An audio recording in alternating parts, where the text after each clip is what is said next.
Alhamdulillah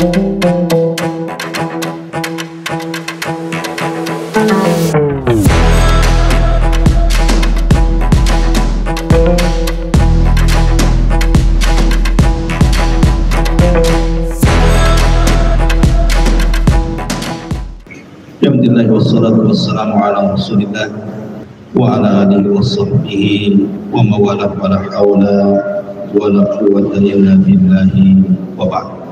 Alhamdulillah, di malam hari ini kembali kita bisa duduk di Masjid Muhajirin. Tak lupa salawat dan salam kita hadiahkan kepada Rasul kita Nabi besar Muhammad sallallahu alaihi wa ala alihi wasallam. Malam ini kita akan membahas surah Al-Baqarah ayat 246 dan seterusnya. Satu kisah menarik di dalam Al-Quranul Karim yang bicara tentang kisah di zaman Bani Israel, di mana kisah ini bicara tentang kisah Talut wal Jalut, kisah tentang Talut dan juga nanti kita lebih banyak mengambil ibrah pelajaran dari kalimat per kalimat dalam kisah ini. Dan perlu diketahui bahwa kisah dalam Al-Quran itu bukan hanya sekedar dibaca, dinikmati untuk menemani tidur, tapi lebih daripada itu banyak pelajaran yang kita akan petik untuk kita usahakan mengamalkannya, karena bagaimanapun isi Al-Quran itu adalah ibrah dan pelajaran bagi kita semuanya.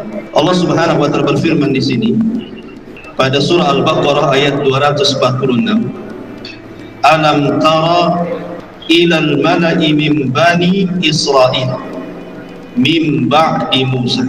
Tidakkah engkau lihat atau engkau perhatikan para pemuka Bani Israel setelah wafatnya Nabi Musa? Lihat bahasa Quran, Allah mengatakan alam tara ila. Sebenarnya dalam bahasa Arab kalau tara ila itu setelah fi'il mudhari dari kalimat ra'a yara, kemudian setelahnya huruf jar ila, itu biasanya melihat dengan kedua mata. Tetapi kan kejadian ini di masa itu turunnya ayat ini kepada para sahabat Nabi SAW. Sahabat kan tidak melihat peristiwa itu. Kenapa Allah Subhanahu wa taala membahasakan tara ilah yang harusnya melihat dengan kedua mata? Menunjukkan bahwa kisah ini adalah kisah yang betul-betul terjadi, seolah-olah kalian melihat. Makanya menggunakan kalimat tara ilah, artinya melihat kedua mata. Padahal peristiwanya tidak ada di zaman para sahabat. Jadi Allah Subhanahu wa taala seolah-olah memberikan pelajaran kepada kita bahwa kisah ini nyata adanya, bukan cerita-cerita. Alam tara ilal mala'i min bani Israel.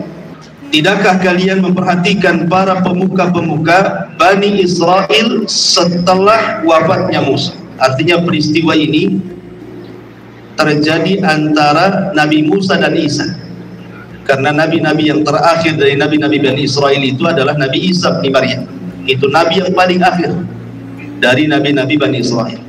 Jadi peristiwa ini berkisar antara Musa dan Isa. Dan tentu Musa ke Isa kan jaraknya ribuan tahun. Di mana letaknya wallahu alam, Al-Quran tidak menjelaskan. Yang jelas ini peristiwanya setelah wafatnya Isa, setelah wafatnya Musa, sebelum Isa. Kemudian Allah mengatakan idz qalu linabiyyin lahum mub'ats lana malikan nuqatilu fi sabilillah. Ketika para pemuka-pemuka itu datang ke nabi mereka. Siapa nabi mereka di sini? Ahli tafsir banyak yang berselisih pendapat. Ada yang mengatakan bahwa yang dimaksud nabi di sini adalah Yusha ibn Nun. Dan Yusha ibn Nun itu artinya nabi yang mengikuti Nabi Musa ketika perjalanan mencari Khidir. Ada juga yang mengatakan namanya Sam'un.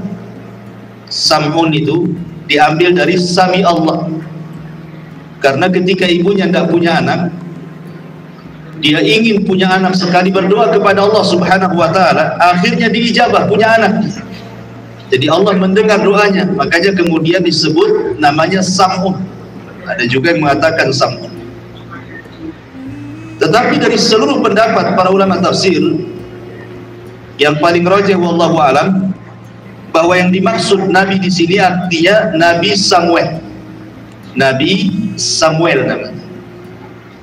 Dan dia adalah keturunan Lawa ibnu Ya'qub alaihi salatu wassalam.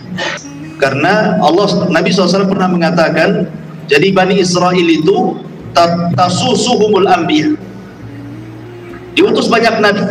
Jadi kalau nabi meninggal nanti diutus lagi, meninggal diutus lagi, dan begitu seterusnya. Jadi Bani Israel itu kelebihannya adalah mereka tidak putus dari para nabi.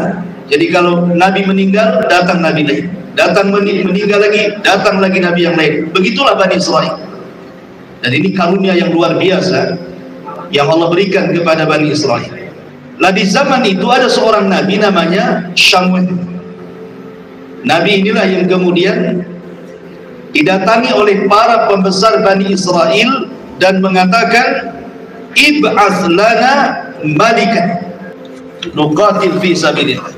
Jadi para pembesar ini datang kepada Nabi Samuel dan mengatakan, ib'ats lana malikan nuqatil fi sabilillah. Utus kepada kami wahai Nabi Samuel seorang raja yang kami bisa berperang di jalan Allah Subhanahu wa taala. Jadi kisahnya seperti ini. Dulu Bani Israel diberikan oleh nikmat oleh Allah Subhanahu wa taala bisa menguasai Palestina, Baitul Maqdis dan sekitar.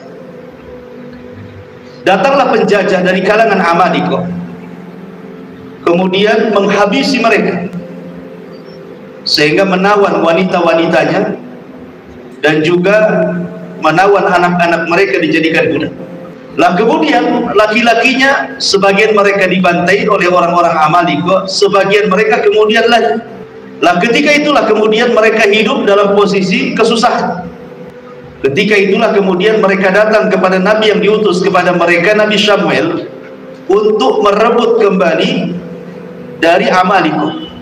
Makanya mereka mengatakan kepada Nabi Samuel, tolonglah utus kepada kami seorang raja yang kami bisa berperang di jalan Allah Subhanahu wa taala. Bani Israel ini sudah saya jelaskan bahwa dia adalah keturunan Nabi Allah Ya'qub alaihi salatu wassalam. Dan Ya'qub itu memiliki 12 anak. Dari 12 anak itu ada namanya Lawi. Lawi putra Ya'qub. Itu semua turunannya jadi nabi. Semua turunannya jadi nabi. Kemudian di sana ada putra Ya'qub yang lainnya namanya Yahuda. Yahuda ibn Ya'qub. Itu semua turunannya jadi raja. Jadi ada yang seluruh turunannya jadi nabi dari Lawi, ada yang seluruh turunannya jadi raja. Pokoknya kalau jadi raja harus turunan Yahuda. Sebagaimana nabi harus turunan Lawi.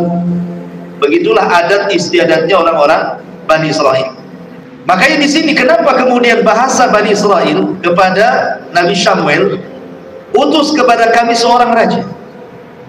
Kenapa mereka tidak mengatakan kepada Samuel, ayo kita berperang, kau pimpin kami? Karena tugas Nabi itu bukan memimpin.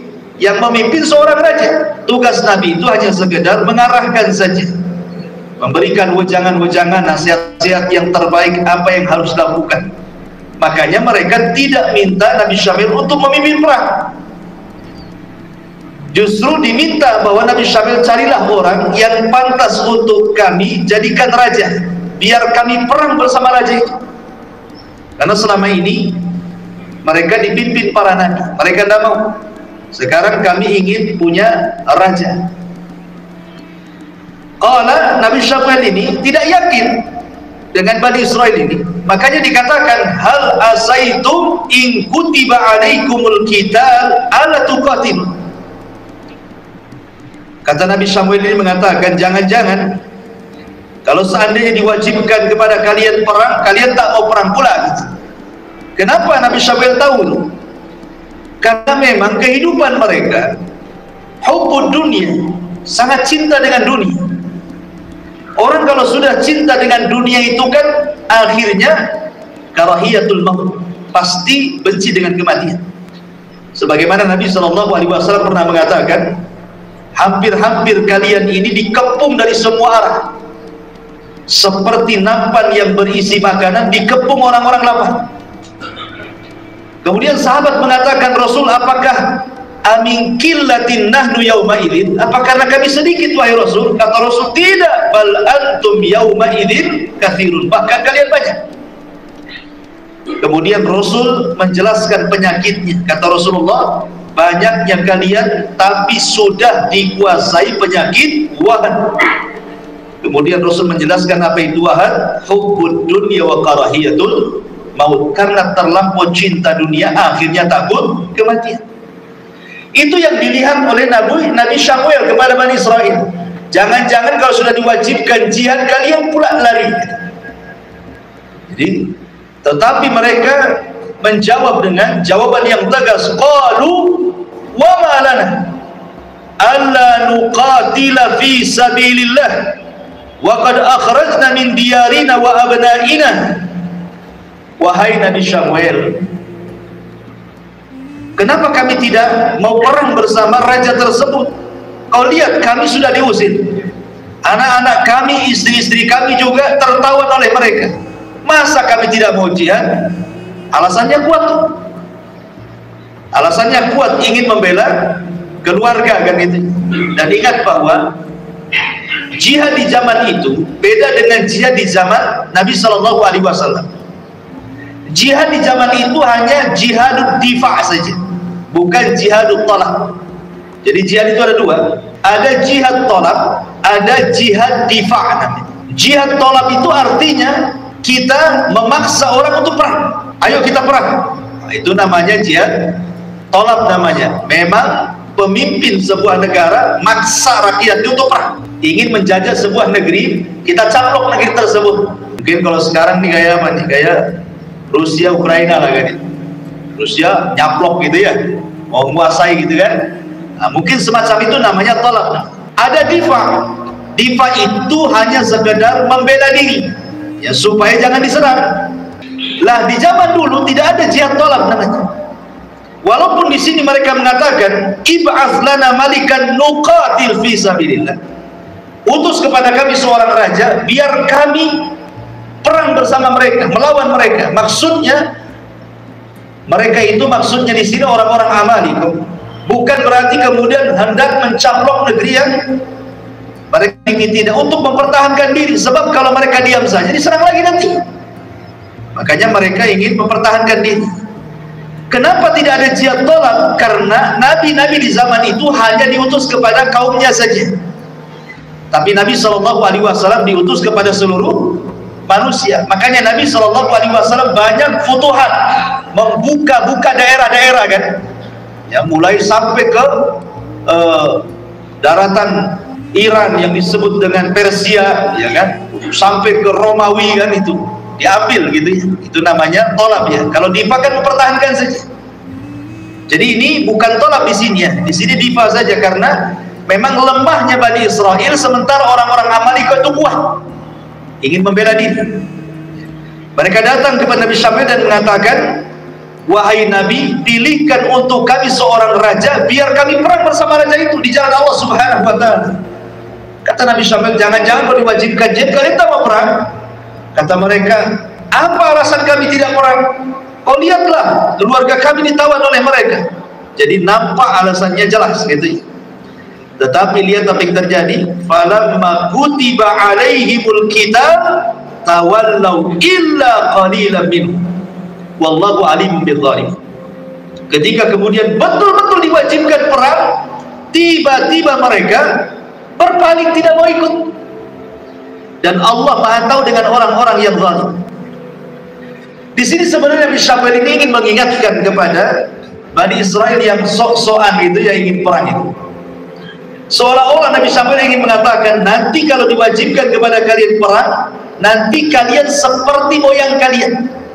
Maksudnya moyang kalian, maksud di sini apa? Di zaman Nabi Musa. Kan Nabi Musa alaihi salatu wassalam membawa Bani Israel dari Mesir sampai ke perbatasan Palestina. Kemudian tidak bisa membebaskan Baitul Maqdis kecuali harus membebaskan Ariha. Sementara Ariha ini dikuasai oleh orang-orang Amalikoh di zaman itu. Tiba-tiba ketika Musa mengajak Bani Israel untuk memerangi orang-orang Amalikoh yang menguasai Ariha, mereka ketakutan dan mereka mengatakan kepada Musa, idhhab anta wa rabbuka faqatila inna hahuna qaidin. Kalau engkau mau perang wahai Musa, silahkan perang sendiri, ajak Tuhanmu perang berdua sana, kami nonton di sini. Kan kurang ajar tuh. Siapa yang menang, siapa yang kalah ya tengoklah nanti. Kan kurang ajar tuh Bani Israel, masa ngomong sama nabinya seperti ini. Lah Nabi Syamuel ini mengingatkan, maksudnya jangan-jangan nanti nih kalau diwajibkan kepada kalian perang, nanti kayak nenek moyang kalian pula tak mau perang. Diingatkan. Tapi mereka dengan yakin mengatakan, tidak, enggaklah, kami enggak seperti mereka, karena istri kami, anak kami ditawan, kami pun hidup susah di sini. Ternyata ketika betul-betul diwajibkan, kurang lebih saja mental mereka. Mereka pun akhirnya berpaling. Ini ayat Al-Baqarah 246 ini cerita global namanya. Cerita global. Bagaimana rinciannya? Ayat selanjutnya ini bicara rincian daripada kisah ini. Allah Subhanahu wa taala mengatakan dalam ayat selanjutnya, wa qala lahum nabiyyuhum innallaha qad ba'atha lakum taluta malika. Berkata Nabi Samuel atau Nabi Syamun dalam pendapat yang lain ada mengatakan Nabi Yusha ibn Nun pada Bani Israel, Allah Subhanahu wa taala sudah memilihkan kepada kalian seorang raja yang akan memimpin kalian, namanya Talut. Talut ini ikhwan, dia orang miskin. Orang miskin, ada yang mengatakan kerjanya itu tukang nyiram kebun orang. Ada yang mengatakan kerjanya itu tukang nyamak kulit kemudian dijual. Ada yang mengatakan Talut kerjanya ra'il ghanam. Dia memelihara kambing-kambing orang lain kemudian mengambil upah. Tetapi dia punya perawakan yang kuat, yang tinggi besar, kekar gitu ya. Dan Allah berikan kecerdasan kepada Talut. Allah berikan kecerdasan kepada Talut. Makanya kemudian Nabi Samuel memilihkan kepada Bani Israel, ada yang akan memimpin kalian, namanya Talut. Ketika mereka mendengar nama Talut, seolah-olah mereka nggak yakin gitu, karena Talut itu tidak ada garis keturunan dari dua tokoh. Pertama Lawi tidak masuk pada turunan Lawi, yang semua turunan jadi nabi. Tidak masuk pula dalam nasabnya Yahuda yang semuanya jadi raja. Jadi dia tidak punya hasab. Kalau nasab jelaslah kepada Nabi Yakub itu. Tapi hasab itu maksudnya turunannya itu bukan orang besar. Bukan orang besar. Dan dia bukan nabi. Ketambah-tambah dia miskin. Masa kemudian engkau wahai Samuel memilihkan kepada kami raja yang bukan turunan Lawi, bukan turunan Yahuda, miskin lagi, gitu maksud. Yang benar sajalah kan gitu. Jadi mereka tidak mau awalnya. Dipilihkan Talut untuk raja mereka. Padahal Talut ini dilebihkan nanti dalam Al-Quran ini 3 kelebihan yang Allah Subhanahu wa taala anugerahkan kepada Talut. Kemudian mereka mengatakan, qalu anna yakunu lahul mulku alaina wa nahnu ahaqqu bil mulki minhu wa lam yu'ta sa'atan minal mal. Kemudian para pembesar itu menjawab, bagaimana Talut memperoleh kerajaan atas kami, sedangkan kami lebih berhak atas kerajaan itu daripadanya, dan dia tidak diberikan kekayaan yang banyak. Jadi mereka mulai mencemooh. Padahal mereka awalnya datang kepada Nabi Samuel, tolong carikan raja. Sudah dicarikan, tak mau pula kan itu. Akhirnya kemudian Allah Subhanahu wa taala jelaskan 3 kelebihannya. Di sini qala innallaha astafahu alaikum. Yang pertama, kata Nabi Samuel kepada Bani Israel, ingat, yang memilihkan Talut untuk kalian itu bukan saya, tapi Allah. Sebenarnya kelebihan ini saja sudah cukup kan? Ketika Allah Subhanahu wa Ta'ala memilih seseorang untuk menjadi pemimpin, sudah cukup, karena yang memilih bukan kita. Kalau yang memilih kita, pemimpin yang kita pilih, kadang-kadang kecewa kan? Oh, kita memilih presiden ini, pada awal pemilihan semangat gitu ya, meneriakkan, oh siapa jadi presiden, sudah jadi presiden kecewa pula gara-gara harga sembako naik umpamanya. Kecewa karena yang milih kita masalahnya. Nah ini yang milih Allah. Kalau Allah yang milih gak mungkin kecewa, karena Allah itu paham dengan maslahat hamba-hambanya kan gitu. Ini saja sudah cukup sebenarnya. Allah yang memilihkan kepada kalian itu tahu. Ditambah-tambah yang kedua, wazadahu bastatan fil ilmi. Talut punya kecerdasan yang kalian tidak punya. Dia cerdas orangnya, kalian tak secerdas dia. Ya memang dia miskin, dia tidak sekaya kalian, tapi dia punya ilmu, punya kecerdasan yang kalian tidak punya ilmu di situ. Kemudian yang ketiga, wal jism, dia punya kekuatan jasmaninya kuat, hatinya kuat, kemudian juga badannya kuat. Makanya sifat pemimpin itu disebutkan para ulama, pertama harus punya pengetahuan, yang kedua harus berwibawa, maksudnya ya dari segi pakaiannya harus bagus gitu ya, biar ada wibawa gitu maksudnya. Yang kedua harus kuat fisiknya, kuat fisiknya. Yang ketiga harus kuat hatinya. Jangan nanti ada masalah udah ngedon dia. Nggak boleh pemimpin nggak boleh ngedon dia. Ada masalah harus kuat dihadapi. Lah itu semua ada pada Talut. Jadi orang-orang Bani Israel ini mengira bahwa pemimpin itu harus kaya. Tidak. Sebab orang kaya itu umumnya, kalau sudah dia kaya kuat, biasanya lupa diri. Akhirnya terlena dengan kekayaannya, tidak mau menambah lagi, terakhir dia bankrupt. Lain dengan orang yang punya pengetahuan, mungkin itu dasar utama kan gitu ya, mungkin dia cerdas, kuat gitu, lama-lama juga bisa jadi kaya dia dengan pengetahuan. Saya akan contohkan 3 pemimpin di zaman Bani Umayyah. Pertama, Sulaiman ibnu Abdul Malik. Sulaiman ibn Abdul Malik dari Bani Umayyah. Ini satu nih khalifah dari Bani Umayyah, ini suka makan, suka makan, pokoknya paling suka makan. Makanya dia mati gara-gara makanan. Jadi dia dalam satu hari pokoknya mana makanan yang terlezat, hidangkan. Jadi suatu hari dihidangkan 8 itik, 8 bebek di bahasa kita. Kekenyangan, mati gara-gara makan itik. Sulaiman ibn Abdul Malik juga. Kemudian ada lagi raja namanya Hisham ibn Abdul Malik juga. Dia suka dengan pakaian pokoknya yang megah-megah. Haji pun harus dibawa pakaian setumpul.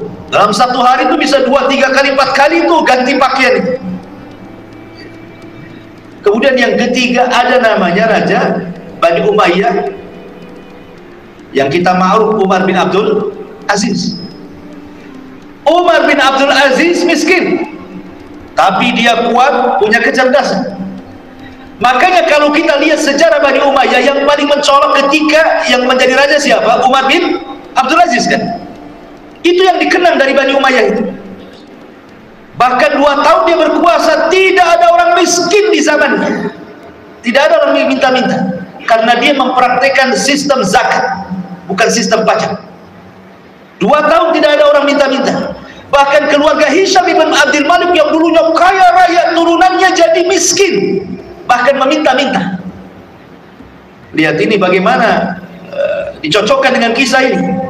Walaupun Umar bin Abdul Aziz dia miskin, tapi dia ulama. Dia ulama, dia cerdas orangnya.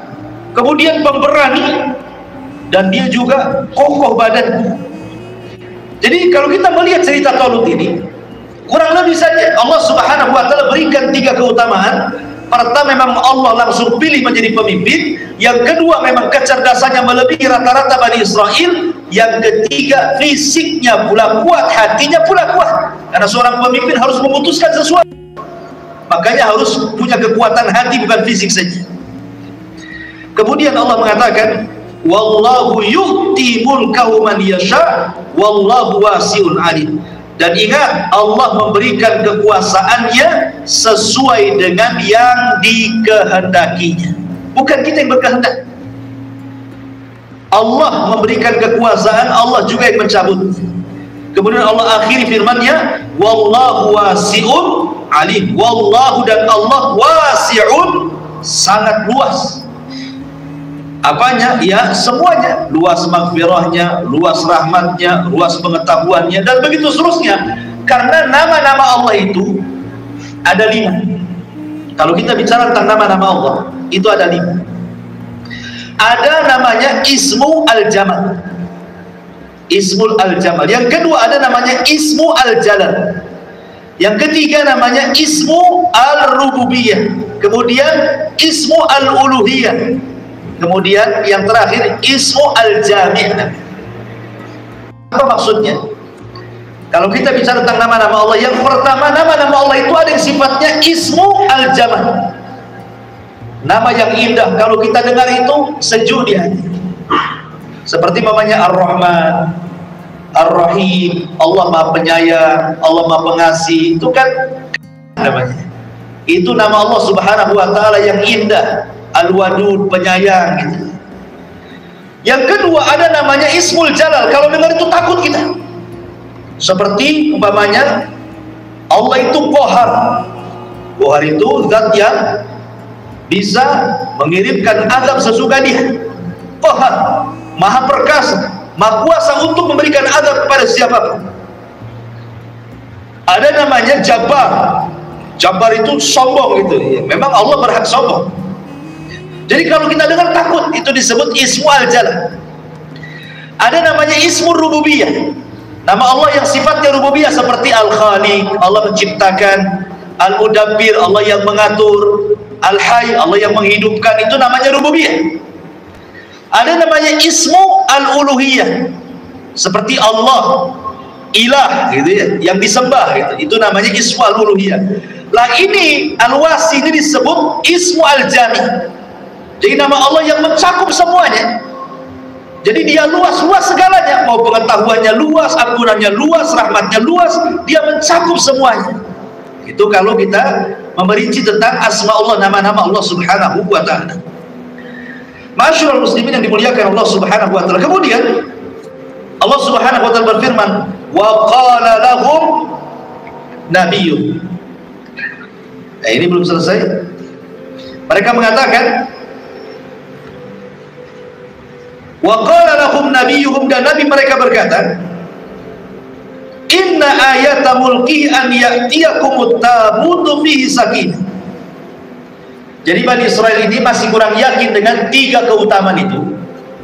Maka mereka meminta tanda kepada Nabi Samuel ini. Oke, kau memilihkan Tolut untuk raja kami. Sekarang apa tanda-tanda yang ada pada Tolut yang membuat kami yakin bahwa dia pantas untuk raja kami? Sebutkan pusaka apa yang dia miliki. Kalau Nabi itu mujizat apa yang ia punya gitu. Pusaka apa yang bisa menenangkan kami kalau memang Tolut itu layak jadi raja kami dan layak untuk memimpin perang bersama kami gitu. Maka Nabi Samuel mengatakan, inna ayata mulkihi an ya'tiyakumut tabutu fihi sakinatu mir rabbikum wa baqiyatun mimma taraka ala Musa wa ala Harun tahmiluhul malaikah. Nabi mereka berkata, sesungguhnya tanda kerajaannya, datangnya tabut kepada kalian yang di dalamnya terdapat ketenangan dari Tuhan kalian dan sisa-sisa peninggalan keluarga Musa dan juga Harun yang dibawa malaikat. Tabut itu adalah sebuah kotak. Tabut itu kotak.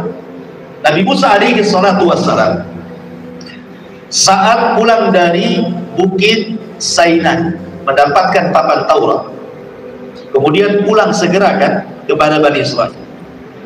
Rupanya dilihatnya Bani Israel, rupanya mereka kufur, menyembah patung anak sendiri. yang dibentuk oleh Samir. Marah dia. Akhirnya kemudian Musa melempar papan Taurat itu sampai kemudian sebagiannya pecah dan berkecah. Lah papan yang pecah-pecah kecil-kecil itu kemudian diambil, diletakkan dalam kotak. Lah kotak itu disebut tabut. Kotak itu disebut tabut karena di situ ada serpihan-serpihan papan Taurat yang ketika Musa marah dibanting itu, serpihan-serpihannya itu dikumpulkan, dimasukkan ke kotak itu. Kotak itu jadilah tabut. Jadi benda yang keramat, ya, benda yang sangat berkah gitu.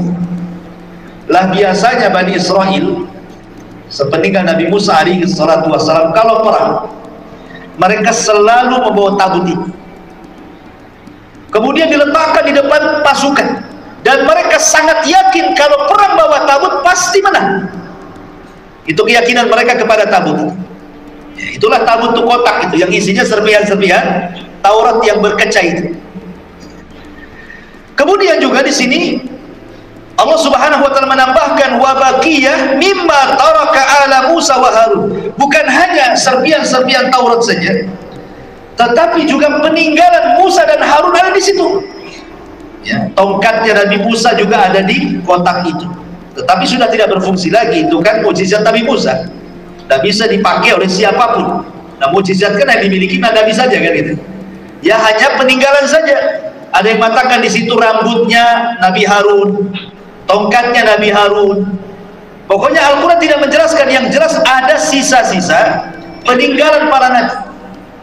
Ya mulai dari papan Taurat, tongkat Nabi Musa, tongkatnya Harun, ada yang mengatakan rambutnya, dan begitu seterusnya di dalam tabut itu.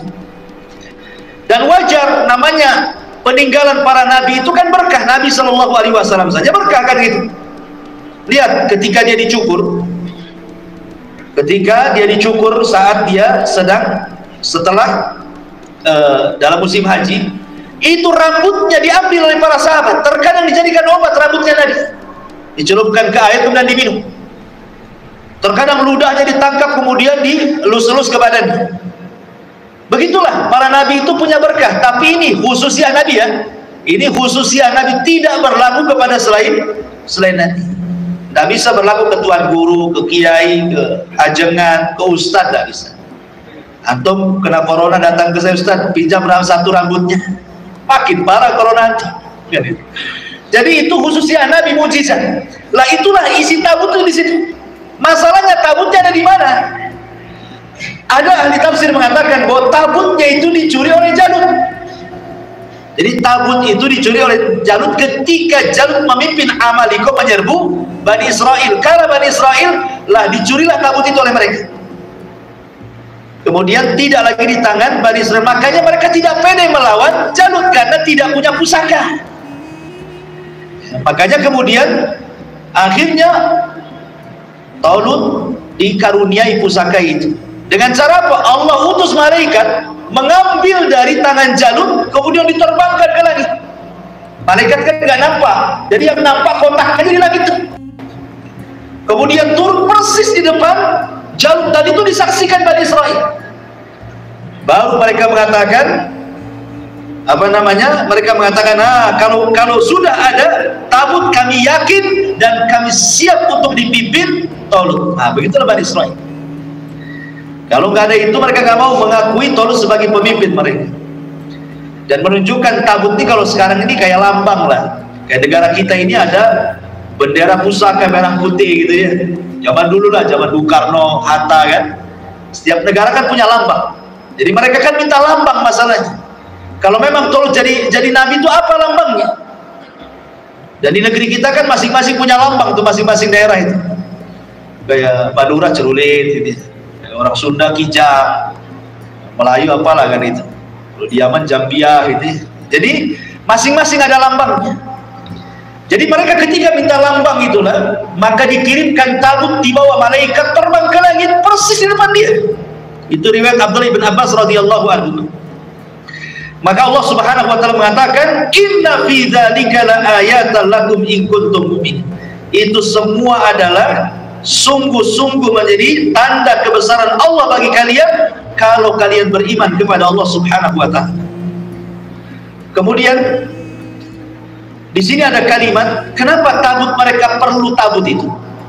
Karena tabut itu membawa sakinah. Sakinah itu membawa ketenangan. Apa makna ketenangan di sini? Ada banyak perselisihan ulama. Ada yang mengatakan seperti Ali bin Abi Thalib radhiyallahu anhu, maka ketika mentafsirkan sakinah di sini, karena siapa yang bawa tabut itu saat perang, maka Allah akan kirim angin itu.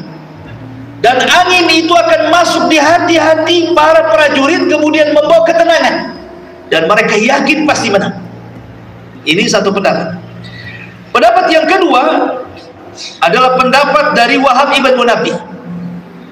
Maksudnya adalah Allah subhanahu wa ta'ala utus malaikat, kemudian menyampaikan pesan Allah bahwa kalian akan menang. Dengan itu kalian akan tenang, karena sudah ada bisikan-bisikan malaikat, kita akan menang. Ya, kalau kita mau kerja kemudian ada orang yang bisikin, insya Allah orang kayak antum tidak mungkin gagal, antum pasti berhasil, kan semangat kita kan. Tapi kalau dicemooh, sekolah pun tidak, pasti orang ngedown lah gitu ya. Jadi sakinah itu maksudnya bisikan-bisikan malaikat yang kemudian menyemangati orang-orang ini untuk berjihad. Akhirnya mereka pun tenang dan siap untuk berangkat. Maka Allah mengatakan falamma fasala Talut bil junud. Ketika fasal itu artinya Talut sudah keluar dari negerinya membawa pasukan banyak. Jadi ada yang mengatakan seperti Ibnu Katsir mengatakan pasukan yang dibawa oleh Talut itu jumlahnya 80.000. Samadina 80.000, banyak tentara. Tapi lihat nanti dari 80.000 itu berkurang. Karena Talut ini bukan hanya dia pemimpin yang bijak, tetapi selaku pemimpin kan harus ngasih ikhtibar kan. Ikhtibar itu semacam ujian. Betul tak prajurit ini sami'na wa ata'na dengan saya kan itu. Jangan-jangan nanti ketika betul-betul di lapangan perang pada lari pula dia, saya suruh ke kanan dia ke kiri pula apanya, saya suruh maju kemudian pulang pula dia. Dia harus memberikan ujian. Seorang pemimpin itu ujian. Tengoklah orang-orang yang masuk tentara, kadang-kadang merayap di lumpur, ditembakin dari dia, supaya ketika masuk dalam peperangan ada nyalinya dia. Nah kalau tidak ada latihan kayak gitu dengan suara bom, apa nggak lari dia? Makanya kemudian Talut ini membuat ujian-ujian supaya tahu di mana prajuritnya yang betul-betul mau jihad dengan prajuritnya yang hanya ngomong saja. Perhatikan lanjut ayat. Falamma fasala Talut bil junud. Maka ketika Talut membawa tentaranya keluar dari negerinya menuju tentara Jalut, qala, dia mengatakan, innallaha mubtaliikum binahar. Sebentar lagi kita akan melewati satu sungai. Ada yang mengatakan sungai ini antara Palestina dengan Yordania yang disebut dengan Nahrus Syariah namanya. Jadi sungai Syariah terletak tengah-tengah antara perbatasan Palestina dan Yordania Urdun. Di situ ada sungai.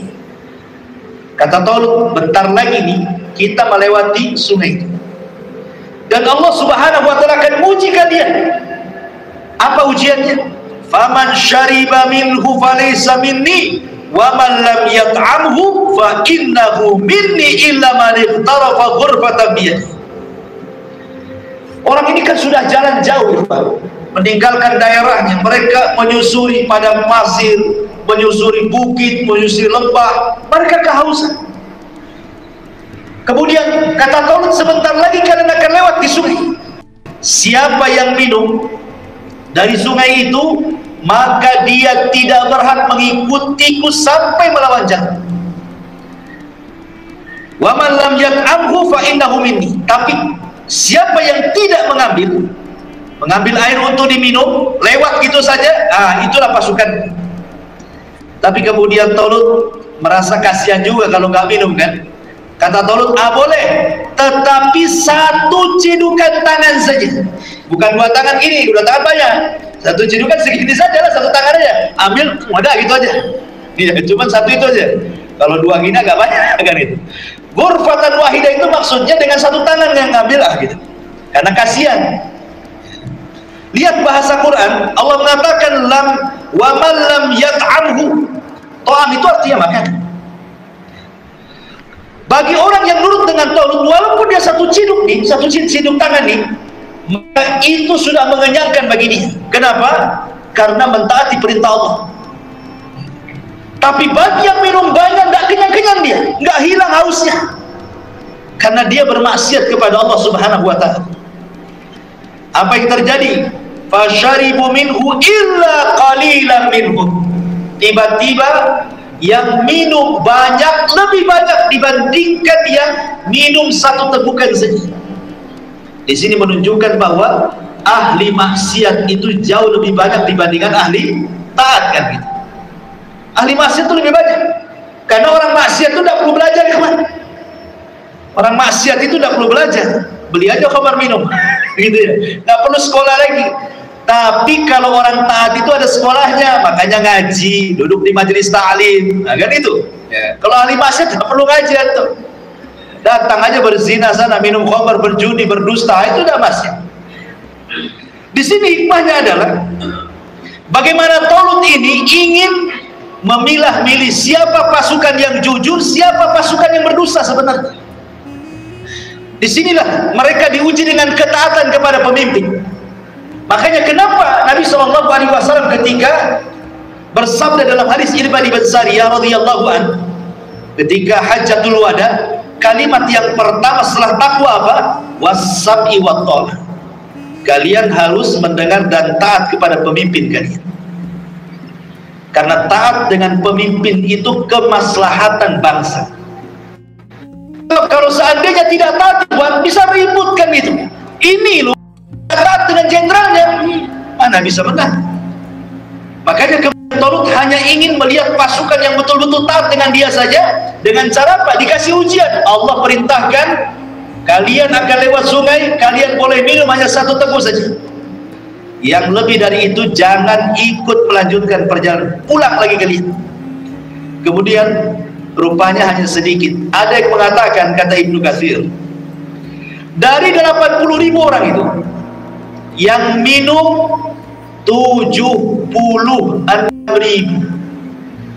yang minum, sisanya berapa? 4. Bayangkan, nggak ada separohnya, sepertiga pun tidak, seperempatnya pun tidak. Bayangkan dari 80.000, sisanya 4.000 yang minum satu teguk itu. Yang 76.000 itu minum banyak-banyak. Nah, tengok udah nampak tuh. Jadi makanya Allah mengatakan apa? Illa qalilan minhum, kecuali sedikit, rupanya 4.000 saja. Yang 4.000 juga diuji lagi. Ya, nanti nyusul tuh dari 4.000 tuh. Makanya Allah mengatakan di sini, falamma jawazahu huwa walladzina amanu ma'ah. Ketika betul-betul mereka berhadap-hadapan dengan tentara Jalut, sudah nampak tentaranya Jalut banyak sekali gitu ya, mereka sisa 4.000. tiba-tiba mereka mengatakan qalu la taqatana al-yaum bi Jalut wa junud. Mereka mengatakan, wahai Talut, nampaknya kami tidak tahan dengan tentara sebanyak itu. Jumlah kita 4.000, jumlah mereka nampak banyak kali, kami tak kuat melawan mereka. Akhirnya nyusut lagi, dari 4.000 itu sisanya 314 orang. Sebagai 80.000 kemudian berkurang jadi 4.000, dari 4.000 berkurang jadi 314 orang.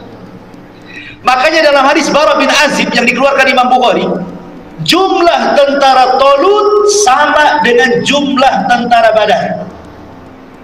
Perang Badar kaum muslimin 314 orang melawan 1.000. Jadi tentara Talut itu cuma 314 orang itu saja yang tersisa dari 80.000. Makanya kemudian setelah mereka melihat tentara Jalut banyak sekali, akhirnya sesama mereka saling bincang-bincang, maju mundur, maju mundur. Kan itu kan banyak pasukannya tuh. Lah orang-orang yang masih teguh keimanannya berusaha meyakinkan kawan-kawannya yang sudah mulai ragu-ragu. Apa katanya? Qala alladziina yadhunnuna annahum mulaqullah kam min fi'atin qalilatin ghalabat fi'atan katsiratan biidznillah wallahu ma'as sabirin. Maka kawan-kawan yang bagus, yang soleh, yang pemberani, yang kokoh imannya berusaha menasihati. Siapa? Berkatalah orang-orang yang yakin mereka akan berjumpa dengan Allah. Di sini dua penafsiran. Kalau maksudnya berjumpa dengan Allah itu maksudnya di dunia, artinya mereka yakin pasti mati syahid. Tetapi kalau maksudnya berjumpa dengan Allah pada hari kiamat, maksudnya mereka pasti menang karena kita punya Allah. Yakin ya, kita akan menghadap Allah Subhanahu wa taala sehingga tumbuhlah keberanian di sini. Jadi mereka mengatakan, orang-orang yang merasa yakin akan berjumpa dengan Allah mengatakan kepada teman yang lain, berapa banyak kelompok yang sedikit mengalahkan kelompok yang banyak, semua karena izin Allah. Seolah-olah orang-orang ini menasihati kawan-kawannya, ingat, menang itu bukan karena jumlah, menang itu bukan karena kuantitas, tetapi karena kualitas. Wallahu ma'as sabirin, dan Allah bersama orang-orang yang sabar. Akhirnya setelah sebagian mereka menasihati yang lain, rupanya ada juga yang futur dan lebih banyak yang futur, sehingga sebagian mereka pulang lagi, dan yang tersisanya 314 orang saja. Inilah yang betul-betul pilihan Talut untuk berperang melawan Jalut. Kalau Allah mengatakan walamma barazu li Jalut wa junudi, ketika mereka betul-betul melawan Jalut dan tentaranya, tentara yang sedikit ini, mereka berdoa kepada Allah Subhanahu wa taala. Qalu Rabbana afriq alaina sabran wa tsabbit aqdamana wansurna 'alal qaumil kafirin. Ya Allah, limpahkan, masukkan kesabaran. Coba lihat bahasanya. Dia tidak mengatakan, mereka tidak berdoa ya Allah berikan kesabaran, bukan begitu. Ya Allah, curahkan kesabaran, masukkan ke dalam hati. Kenapa? Karena jumlah yang sedikit melawan yang banyak ini, kalau nggak sabar pasti lari, pasti lari kan begitu. Tetapi makanya dalam Islam sendiri dulu, ketika di awal perang kan, kalau 100 melawan 1000 nggak boleh lari, tapi kemudian diringankan, ya. Berakhir dengan apa? 100 lawan 200, berarti 1:2. Itu terakhir di dalam Quran, bahwa kalau kita berjumpa dengan musuh, kemudian musuhnya 3 kali lipat, berarti kita boleh lari dari perang. Itu maksudnya. Tapi kalau musuhnya 1:2, tidak boleh lari dalam perang. Kalau lari dalam peperangan berarti termasuk azah, dosa besar, tidak boleh. Itu diringankan. Bayangkan dari mulai 1 lawan 10 tidak boleh lari, kemudian diringankan sampai akhirnya 1 lawan 2. Berarti kalau musuh kita lebih daripada 2, kalau lari termasuk dosa besar. Tapi kalau 2 harus hilang. Begitulah syariat Islam kan. Jadi syariat Islam akhirnya memberikan keringanan-keringanan sampai kepada 1:2. Kalau berbanding 2 nggak boleh lari. Kalau banding 3 boleh lari. Itu maksudnya ya. Karena sudah 3 masalahnya. Ya, apalagi 5 gitu, larilah. Ya, pakai jurus kaki 1000 lah kalau 5. Tapi kalau 2 nggak boleh. Apalagi 1. Walaupun badannya besar, nggak boleh lari 1. 2 saja nggak boleh lari. Kalau lari berarti lari dalam pertempuran, itu dosa besar. Imam Zahabi masukkan termasuk dosa besar, maksudnya lari dari pertempuran. Kapan itu? Ketika sudah lebih 1 berbanding lebih daripada 2, itu boleh lari. Kalau 2 tidak boleh lari. Lah di sini mah coba perhatikan bagaimana di sini mereka sangat ketakutan juga sebenarnya kan. Makanya mereka meminta kepada Allah untuk dicurahkan kesabaran, dimasukkan ke dalam hati. Bukan hanya itu saja, wasabbit aqdamana, tetapkan langkah-langkah kami, wansurna 'alal qaumil kafirin, dan tolonglah kami supaya kami menang melawan orang-orang kafir. Ma'asyiral muslimin yang dimuliakan Allah Azza wa Jalla, tentara Jalut ini adalah tentara yang besar-besar, ikhwan. Badan mereka besar. Orang-orang Amaliko ini masih ada nasab kepada kaum Ad, dan kaum Ad kan terkenal besar-besar badannya, ya. Sementara tentara Talut ini kecil-kecil badannya. kecil-kecil badannya, sehingga ketika melihat badan-badan besar sudah ciut duluan. Makanya mereka berdoa kepada Allah Subhanahu wa taala untuk diberikan kesabaran yang lebih. Lah di antara tentara Talut itu ada Nabi Daud, masih kecil.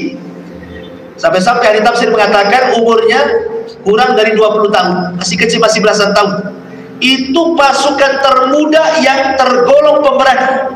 Sampai-sampai Imam Bukhari meriwayatkan keberanian Nabi Allah Daud itu, apabila dia berjumpa dengan musuh maka dia tidak akan pernah mundur.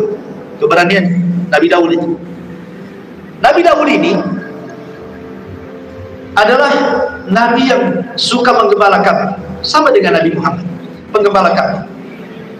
Dan hikmah menggembala kambing itu banyak kan, salah satunya ada karakter-karakter kepemimpinan. Makanya ada istilah Nabi SAW oleh ahli sejarah itu, min ra'il ghanami ila ri'ayatil umami, mulai dari merawat kambing sampai menjadi pemimpin umat kan begitu. Lah Nabi Daud itu dia kerjanya merawat kambing. Jadi kalau seandainya kambingnya itu mau disergap serigala, maka keahlian Nabi Daud itu mampu melempar dengan ketempel, ya, dan tidak pernah meleset. Jadi kalau serigala ketempel itu pasti kena dan pasti mati. Itu mukjizatnya Nabi Daud. Jadi ketika kemudian pasukan berhadapan-hadapan ini, Talut ini sebenarnya untuk merangsang pasukan, karena kan pasukannya tinggal 314 orang, yang dilawannya ribuan jumlahnya, tentu kan harus dikasih hadiah supaya mereka berani kan gitu, kata Talut. Karena di zaman itu peperangan lain dengan di zaman sekarang. Di zaman sekarang kan kadang-kadang pesawat tanpa awak gitu, atau meledak saja kan. Zaman dulu kan hadap-hadapan pakai pedang, pakai panah, pakai tameng, pakai unta, pakai kuda dan semacamnya. Betul-betul diuji keberaniannya. Dan perang zaman dulu tidak langsung perang, pamannya dua pasukan berhadapan-hadapan, enggak main tempur gitu, tidak. Tetapi ada sistem mubarozah namanya. Mubarozah itu maksudnya mana jagoanmu, nih jagoanku. Nah, tempur dulu. Lah kebetulan dari jagoannya orang-orang itu, musuh-musuhnya Thor itu langsung Jalut yang maju. Jalut yang maju, dan sesumbar Jalut mengatakan, kalau kalian bisa membunuhku, aku akan serahkan kekuasaanku kepada kalian. Tapi kalau aku bisa membunuhmu, serahkan kekuasaanmu kepadaku. Tiba-tiba kemudian Nabi Talut, Raja Talut mengatakan, siapa yang bisa melawan Jalut di antara kalian? Anda ada satupun yang maju? Nggak ada. Ketakutan mereka. Akhirnya kata Talut, siapa yang maju dan bisa membunuh Jalut, ku hadiahi dua. Satu, menikah dengan putriku. Dua, mewarisi kekuasaan. Nggak ada yang maju juga. Sekarang kalau seandainya maju melawan Jalut, mati kodok, nggak dapat anaknya, nggak dapat hartanya kan gitu ya. Buat apa juga maju kan? Nggak ada yang berani satu pun, kecuali Nabi Daud. Jadi dari 314 orang itu cuma Daud yang paling berani. Maju dia ke depan, bawa ketepel. Kemudian Jalut mengatakan, ngapain kau utus orang kecil? Kan paling mudah. Bawa ketepel itu hanya bisa membunuh anjing gitu. Apa jawaban Daud? Wallahi demi Allah, sesungguhnya engkau lebih jahat dibandingkan anjing gitu. Aku bisa membunuh. Maka kemudian Daud masukkan batu ketepel itu, langsung diketepel, kena sirinya, tembus ke belakang. Sebaik. Jadi itulah cara membunuh Jalut, Jalut dibunuh Daud itu dengan cara diketepel. Ada si kisah Bani Israel, ya, kisah Bani Israel itu kan pelezat kisah saja. Kita tidak bisa mendustakan dan kita tidak bisa membenarkan secara mutlak. Jadi Nabi Daud ini sebelum perang itu dia sedang menggembala kambing, karena dia sudah memang terpilih menjadi pasukan. Jadi dia berpikir tuh, apa ya senjata yang pantas untuk perang itu? Pedangkah, panahkah, apa? Pokoknya dia berpikir soal senjata. Tiba-tiba kemudian ada suara dan mengatakan, ya Daud, bawa aku gitu. Aku yang akan menjadi senjata. Jadi Daud tuh tengok-tengok siapa yang manggil-manggil dia. Rupanya yang manggil dia itu kerikil kecil. Kata kerikil dia, bahwa aku yang akan membunuh Jalut. Jadi sebelum berangkat sudah, memang ini kisah Israeliat sekali lagi ya, tidak ada dalam Quran, tidak ada dalam hadis Nabi, ini kisah Israeliat mengatakan seperti itu. Ya, kisah Israeliat itu maksudnya yang dicantumkan oleh perjanjian lama gitu, orang-orang Yahudi dalam Taurat. Ada juga yang mengatakan bahwa sebenarnya Nabi Samuel itu pernah berpesan kepada Talut sebelum berangkat dan mengatakan bahwa dia diilhami oleh Allah Subhanahu wa taala bahwa dari pasukanmu akan ada yang berhasil membunuh Jalut. Kemudian kata Talut kepada Samuel, lalu bagaimana caranya dan siapa dia? Tapi Nabi Samuel tidak menunjukkan siapa orangnya, hanya menyerahkan baju besi, pasangkan ke pasukan. Siapa yang cocok dengan baju besi ini, maka dia akan membunuh Jalut. Tapi jangan kasih tahu. Ya. Sayembara saja suruh pakai. Akhirnya semua pakai, nggak ada yang cocok, ada yang kesempitan, ada yang kegedean gitu ya. Terakhir Nabi Daud cocok pula pun dengan baju besinya. Dan Talut sudah ada firasat bahwa dia yang akan membunuh Jalut. Ternyata menjadi kenyataan ketika betul-betul berhadapan kan, yang membunuh Jalut siapa? Nabi Daud dengan cara diketepet. Kemudian tembus di sini, mati. Ingat, pasukan kalau sudah tidak ada pimpinan di zaman itu, kocar kacir. Jangan lagi orang-orang kafir, pasukan Nabi di perang Uhud. Ketika kemudian ada seorang sahabat namanya Mus'ab bin Umair. Mus'ab bin Umair itu kan perawakannya persis seperti Nabi. Jadi kalau dia pakai baju besi itu hampir tidak bisa dibedakan mana Nabi mana Mus'ab kalau sudah pakai baju besi itu. Jadi Mus'ab bin Umair ini terbunuh di perang Uhud. Yang membunuhnya berteriak bahwa dia sudah membunuh Nabi. Tersebarlah Nabi SAW mati di perang Uhud. Apa yang terjadi? Para sahabat tunggang langgang. Itu kaum muslim. Ya. Pada ada yang pergi ke Madinah, ada yang tetap, pokoknya sudah kocar kacir itu. Itu di kalangan kaum muslimin, apalagi orang kafir. Ketika Jalut meninggal, hilang keberanian tentaranya. Ketika Nabi Daud berhasil membunuh Jalut, didekati, diambil pedangnya, kemudian dipenggal lehernya, disembunyikan kepalanya. Disembunyikan kepalanya, tidak ada yang tahu kalau kepala Jalut itu sudah dibawa Nabi Daud. Ketika selesai perang, kan di awal Talut sudah menjanjikan siapa yang membunuh Jalut, dia akan menikah dengan putriku dan akan mewarisi kekuasaanku kan. Semua orang ngaku membunuh Jalut. Ini tangannya aku bawa katanya, ini kakinya gitu, ini jempolnya gitu, ini darahnya nih, pada ngaku. Tapi Nabi Talut, Raja Talut mengatakan, yang ingin saya katakan datangkan kepalanya. Siapa yang bisa mendatangkan kepalanya, dialah yang membunuhnya gitu. Sudah kepalanya sudah ada di Nabi Daud kan. Datang Nabi Daud di kepalanya. Dari situlah kemudian Talut akhirnya memberikan janji dinikahkan dengan salah satu putrinya, dan setelah meninggalnya Talut maka Daud menjadi raja. Inilah raja pertama dari turunan Lawi. Ya, turunan Lawi itu kan Nabi. Berarti Daud menggabungkan dua garis keturunan, Nabi plus raja. Dan inilah pertama kali Bani Israel dipimpin oleh seorang raja plus nabi. Biasanya nabi saja, raja saja. Ini dua-duanya digabungkan nih oleh Daud. Kemudian setelah Daud juga meninggal, diserahkan juga sama plus nabi dan juga raja Sulaiman. Tapi setelah Sulaiman meninggal sudah tidak ada lagi. Cuma dua ini saja yang pernah menjadi raja dan nabi, cuma dua, Daud dan Sulaiman. Selebihnya tidak ada. Jadi dia nabi saja, raja saja. Inilah kisah tentang Talut dan Jalut. Apa yang kita bisa ambil hikmah dari pelajaran? Yang pertama, kata para ulama, ad-durus al-mustafadah di sini. Al-maksiatu sababun li zawalin ni'mah. Maksiat itu menjadi sebab hilangnya nikmat. Lihat, gara-gara maksiat tidak boleh minum kecuali satu teguk saja, akhirnya kemudian nikmatnya hilang, tidak bisa berjihad lagi, tidak ada kesempatan mati syahid lagi, pulang mereka. Dan ini kaidah umum, maksiat itu menghilangkan nikmat. Berapa banyak rizki dihalangi oleh Allah untuk turun tidak jadi turun gara-gara maksiat. Maksiat itu mengharamkan rizki itu.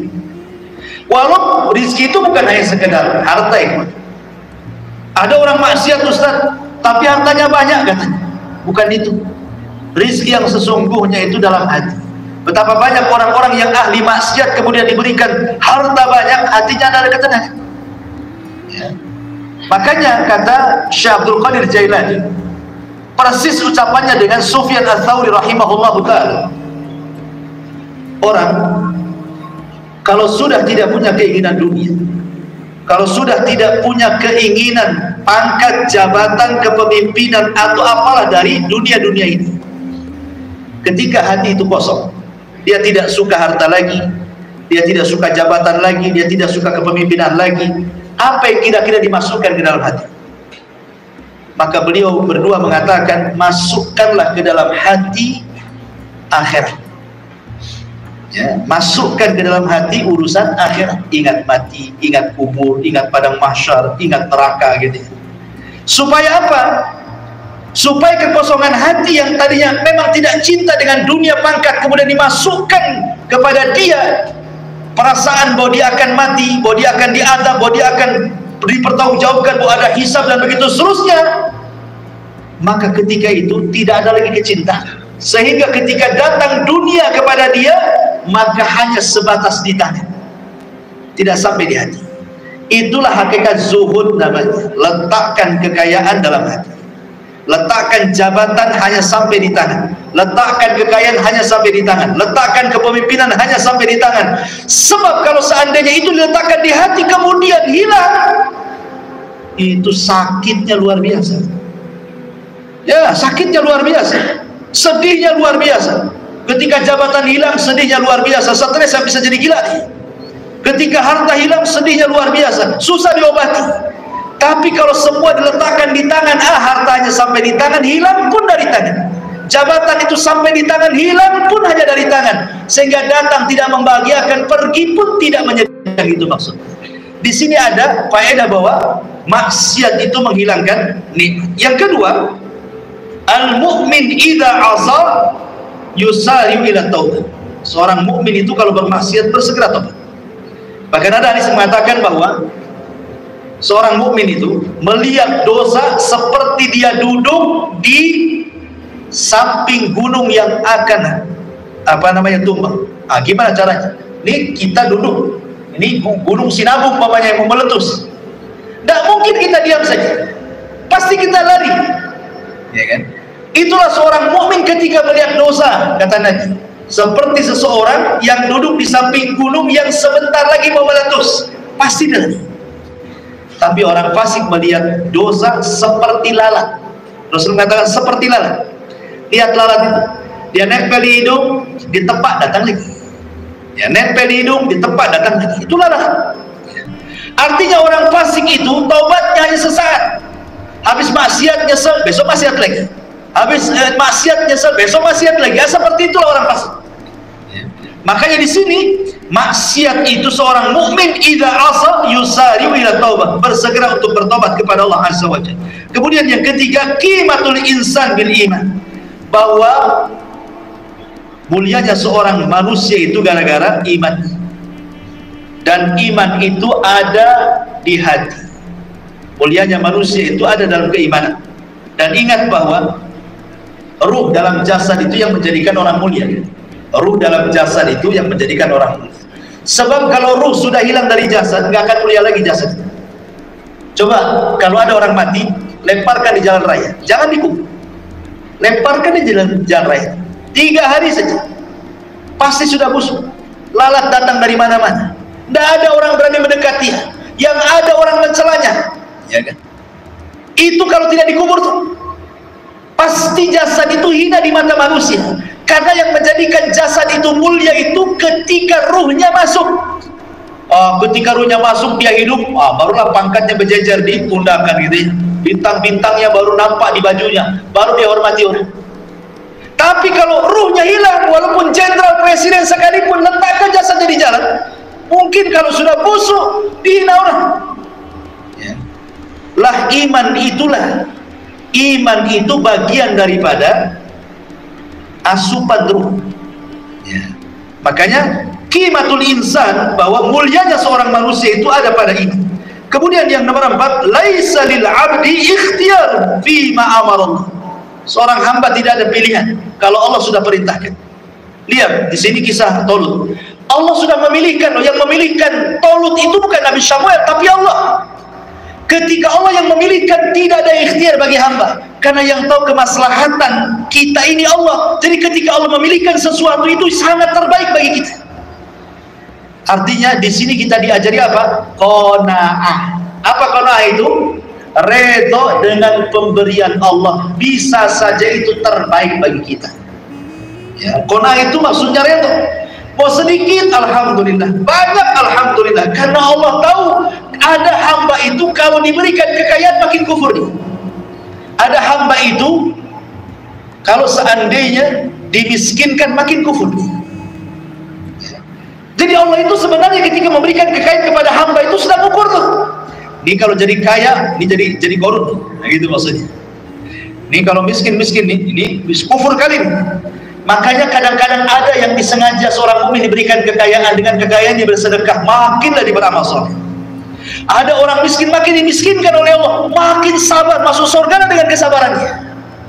Semua karena hikmah. Itulah namanya qanaah ya. Qanaah itu artinya redho dengan pemberian. Ya. Kalau kita membahas lebih luas daripada itu, contoh orang bakhil. Bakhil itu ikhwan, sebenarnya tidak menambah harta kan? Sebagaimana infak juga tidak menyedikitkan harta kan? Kenapa? Karena rizki itu kan sudah ditakdirkan.